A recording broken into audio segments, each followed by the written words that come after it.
Hi, everyone. We are joined by none other than Ryan Garcia, who will be making his comeback fight December 2nd against Oscar Duarte in Houston on the Zone. Ryan, you're coming off one of the most anticipated fights of the year against Gervonta Davis, a fight you pounded the table for. Spirited performance and end up the way you wanted. But here you are coming back against Oscar Duarte, tough veteran fighter, 11 straight. Why did you want to be matched so tough and take such a high risk opponent in your comeback fight? I want to become a champion at 140. How can I become a champion if we're fighting, guys that, it's not going to prepare me for a championship fight. I expect a tough fight out of Duarte. Duarte is a tough competitor, and it's just tough fighter in general. From the looks of it, looks like he packs a punch. So got to be prepared for that. And it's going to set me up for the future. That's why, can't expect to become a world champion if you're fighting guys that won't kind of have any type of threat for you. This is your first full campaign at 140. The fights against Fundura, I'm sorry, and before that, the catch. First full campaign. What's the mindset now that you're a fully fledged super lightweight? I mean, the mindset, we're just not letting up. We're just gonna put a foot on everybody's necks and put the full, foot to the pedal, full throttle, because this is where I'm at. This is who I am. This is me. Being healthy and being at my best. This is how I feel, and so the mindset is just no compromises, giving everything we got, and really campaigning to become a world champion at 140. That's me and Derek's mindset. He said to me that I'm his last fighter. When I retire, he retires. So I plan on to go on a run like I did, prior to 2020, when I was just killing it. I plan to do it again, but at 140, and then become a champion, and then run it back with Gervonta Davis, because I'm a better fighter, and that wasn't me. I wasn't even committed to the sport really the way I am now. I was in LA doing whatever I wanted all the time. So now, this change and where I'm at now in life is who I am, and so that's my main focus. That's my plan. I'm gonna become a world champion at 140, get that rematch retained, and beat him, and then sky's the limit. You mentioned that you were at 50% for so long recently. What stopped you from fighting at your full potential, do you think? It just goes back to 2020. After my victory with Luke Campbell, I had to take obviously a mental health break, and it really caused me to stumble. Made me take a lot of steps back, and got involved in things that take away how your sharpness from boxing. And then when I tried to get back into it, I had lost a step, and I never knew how to get it back because life was moving so fast. I felt so much pressure to get back in the ring, make money, get back in the ring. And it just never let me to get my foot set and just get back in the gym and learn and remember the things that I knew what to do, what made me me. And it was a hard time figuring it out, but this loss helped it, because now I'm awoken and I'm so focused, and I feel the fire and I feel the focus that I felt in 2020. You're gonna see that type of fight. You're gonna see that type of timing, that type of speed, and just everything you've seen before. You're gonna see it again. And it's gonna be fun, man. It's gonna be magical. I can't wait for people to see this. And I'm gonna set a tone, and I'm gonna set an example of Duarte, hell of a fighter, but he's gonna be an example to everybody at 140. This is how I'm coming. Be prepared. I'm not letting my foot off the gas after this. I'm gonna keep fighting, stay active, whether a big fight happens or not. I gotta stay active, because that's the one thing that's crippled me. When I'm active, I'm on fire. You've seen it before. When I fight in continuously, I'm gonna only be better.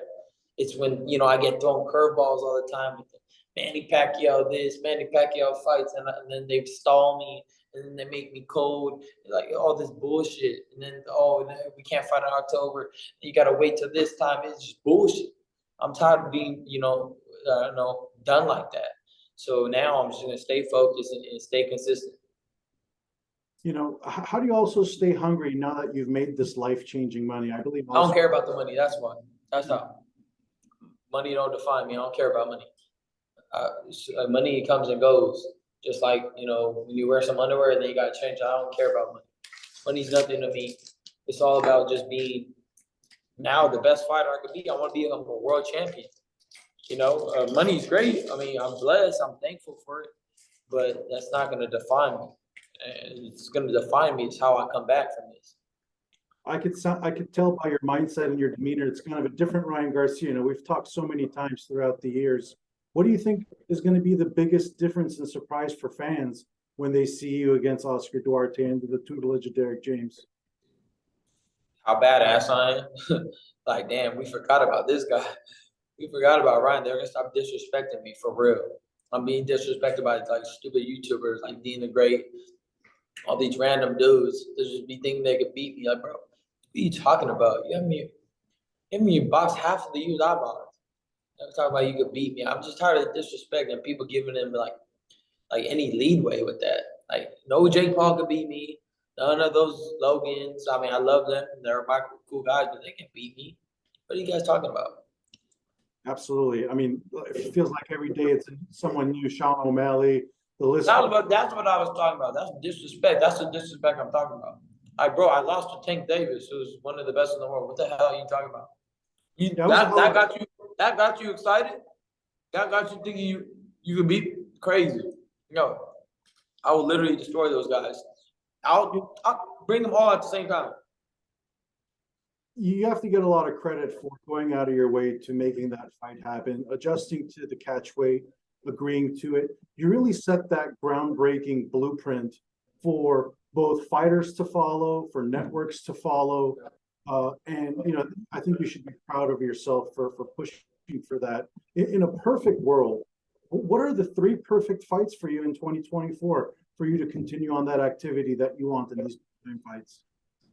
I mean, they're talking about Teofimo Lopez. They're talking about the winner of Devin Haney-Regis, and talking about a couple other dudes. Like I said, I'm doing everything that prepare me to become a world champion. I don't know what that looks like. I don't know who that is against. I don't know. No, I don't know if it'll be Rollies. I don't know. I have no clue. But what I do know is I'm gonna do what I got to do to become a champion. I'm not worried about people anymore. I did that. I sacrificed everything. I suffered for the people already. But now I'm coming back for me. I'm coming back to become a champion, and I'm moving at my pace, however I want to do it. They need me. Remember that. Tank Davis did 150K buys before he fought me. Then he got 1.2 million. That should tell you something. They need me. That's why Sean O'Malley's calling me out. That's why Teofimo went and messaged me calling me out. That's why Devin Haney messaged me calling me out, because I'm the guy. It's just what it is. I'm the guy that you need me to make a big fight. So I'm going to move at my pace. I'm going to do what I do. Unless you have shitty pay-per-view numbers, because you're going to pay every fight on pay-per-view because you think you're a pay-per-view star, but it doesn't work like that. The new blueprint, you got to fight a guy that could you need a dance partner. Unless you're Michael Jackson or, I don't even know if Michael Jackson can sell fight. He probably could. But thing is, like, you gotta have a dance partner. That's the key, man. So for me, I will always be honest with my fans and be like, I'm not putting that fight on pay-per-view. I didn't put this fight on pay-per-view. Why would I? Most people will be like, bro, you just did a big pay-per-view. Why don't you do another pay-per-view? Because that's dumb. Because that's robbing the fans. Why would I? This is not a high, like, it is a high fight. Like, this guy's good, but only to the boxing fans. Nobody knows him. I can't go around the street and be like, you know who Oscar Duarte is? No. Why would I put that on pay-per-view? Now I'll put a Devin Haney fight on pay-per-view. I'll put a Teofimo Lopez fight on pay-per-view. A Rollies fight on pay-per-view. An Isaac Cruz. But why would I put these guys on pay-per-view? It makes no sense. It's a new blueprint. New blueprint. And that blueprint that you talked about, obviously, DAZN and Golden Boy need to be on the same page as well, too. Is that the agreement that you will get the fights you want moving forward? I don't know. I really haven't talked to Golden Boy too much, to be honest. I haven't talked to anybody. This is just what I'm gonna do. I don't really conversate with them at all. Mm-hmm. What's been the hardest part of the Tank Davis loss, you think? The hardest thing is just knowing that, like, that wasn't my best, and everybody having that opinion in the back of their mind, like, damn, he got hit to a body, like, he sucks. Like, just knowing that people are thinking that pisses me off a little bit. But again, that's part of the game. I lost. I have to take it. It is what it is. And I accepted that fight under those circumstances, and that's what it is. I got to live with that. But being in this position is fun. Yeah, everybody thinks that, and I'm just sitting back like training hard as shit, and just in my mind, I can go into a different mode. Like I kind of like this position, being able to prove myself. It kind of makes me feel like I'm young again. Like oh, I am young actually, yeah. But like when I was, coming up from like 18 to 22, when I was on that rampage, I feel that same vibe. I saw the camera pan out there a little bit. What does that say on your shirt? Oh, this is just what is this? Oh, this is in riches. It's a brand. I think it's a French brand. Gotcha. I know you're always styling, got deals with Dolce and Gabbana and so Yeah. on. Yes.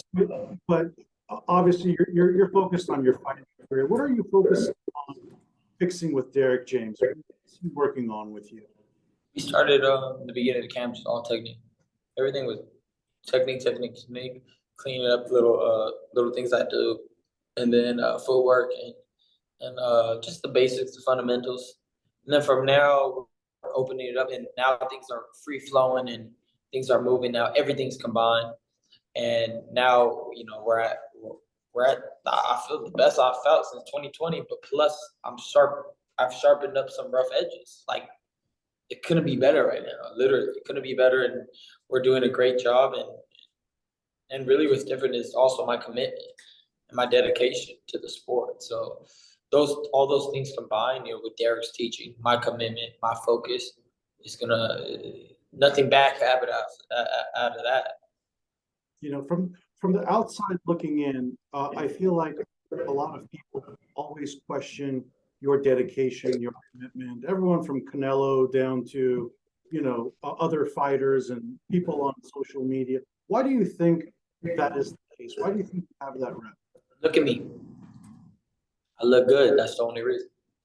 I look good. I mean, what other reason? If I was an ugly dude, they're gonna think I'm working my ass off. Like, damn, me looking ugly because he's training all the time. I look good, so like, how can he be training all the time? Like, look at him. That's probably what it is. Honestly, I don't know. Like, I don't even think about people like that. Like, I don't ever think about, oh man, he must not be dedicated. How would I know? How you know if I'm not dedicated? I don't train hard. You can't like. That's just not a thing to like be able to read. You can't read that. I mean, if I was like super out of shape, maybe I would say that like, yeah, not dedicated. I'm always knotted up. Talking about how do I get there? I'm Mexican. I'm not born with abs. I don't work for this. If that don't work, I gotta do ab workouts every day and eat clean. No tortillas for me. That's fucked up. I don't get no kind of salad. They say, Ryan. What? You always been in shape. I don't think. I never missed weight. I've grinded my ass off to get to the worst weight classes you can think of. You can't make 136 without working your ass off. I tell you that. So I had to figure it out. Even unhealthy, I have to do this dehydrated. Imagine having to cut weight and not being able to drink water either. That's hard. That's dedication. So I earned my shit. I'm tired of people disrespecting me. I earned it. I've been boxing since I was 7 years old and working with my dad every single day and grinding to get here. I'm tired of that. Don't tell me I'm not dedicated.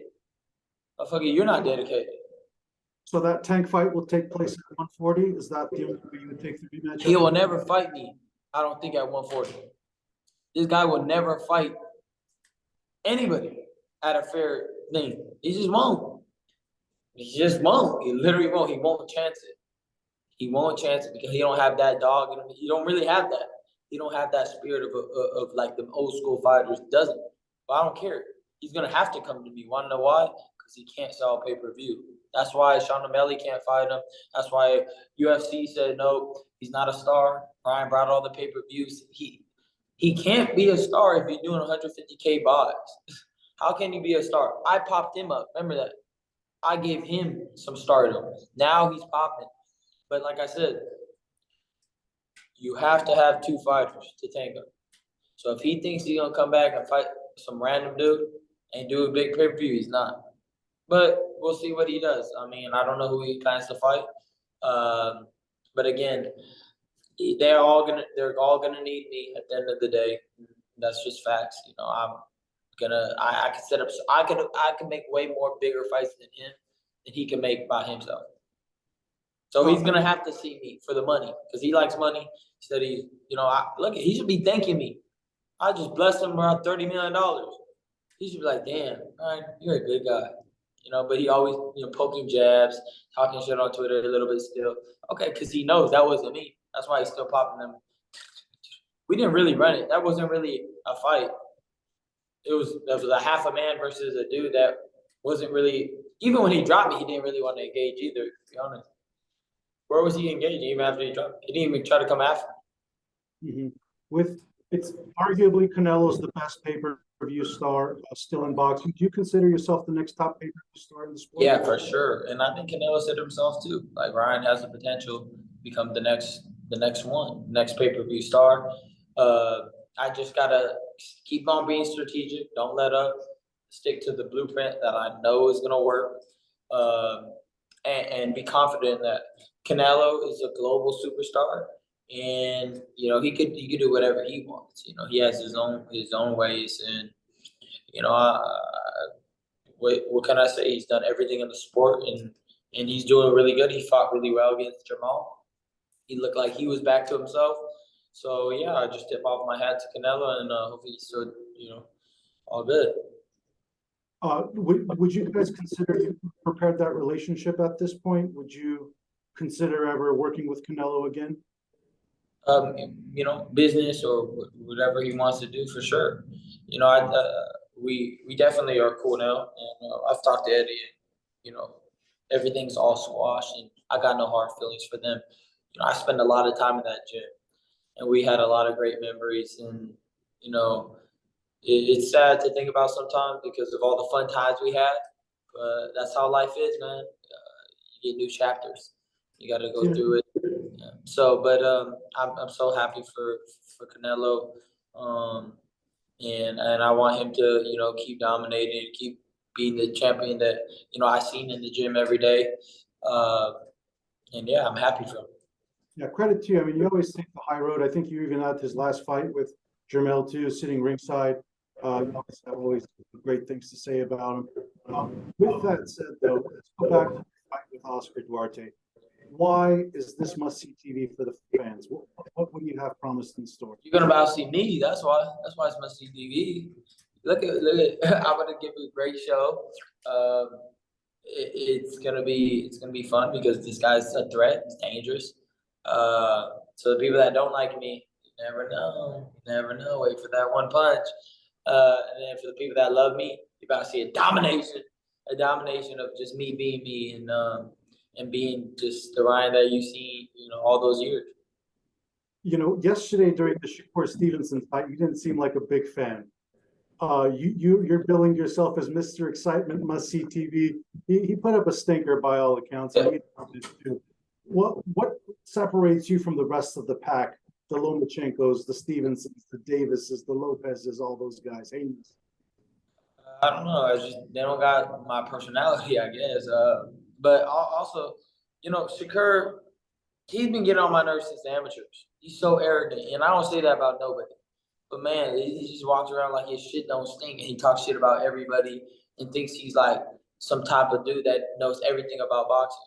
Well, if you knew everything about boxing, why the hell could you not get to that guy? He was scared of him. He didn't throw no punches. Another thing, one time I was talking to this guy named Keyshawn, well, not this guy, Keyshawn Davis, which is his good friend, and we were in Vegas, and we were having a great conversation, like all boys and just talking, like life, no ego, no pride. I said, hey, Shakur, like come down, like we're talking, and he's like, no, you come over here, like trying to be on some ego trip shit. I was like, bro, after that, I was like, man, this guy, he's just an arrogant dude. Like he's just arrogant. Like he gotta humble himself a little bit. Like I do it, but I do it in a fun way. Like I'm having fun. Like I don't talk shit just like because I really just want to just be a dick. I talk shit because it's fun and we're having a good time and we're selling a fight. He does it just in real life. Like what the hell is wrong with this guy? We're having a conversation. Yeah, but that's why I kind of give him a little bit, a little tweet. You boring as shit. and everybody knows it. That was boring. I mean, I literally that was the best night of sleep I ever had. I'm not even lying. This whole camp, I've been having bad sleep. Last night, did I not have good sleep? My assistant's right now, right there. I had the best sleep of my life. I swear, that was better than I don't even take sleeping pills, but I can imagine that's probably better. I'm going to leave you with this, Ryan. I always love you for your raw honesty and opinion. Give me the first thing that comes to mind when I name these fighters. Devin Haney. Devin Haney, great jet. Vasily Lomachenko. I would say great that started too late in the pros. Regis Progress. Tough, solid. Teofimo Lopez. Circus. Rolando Romero.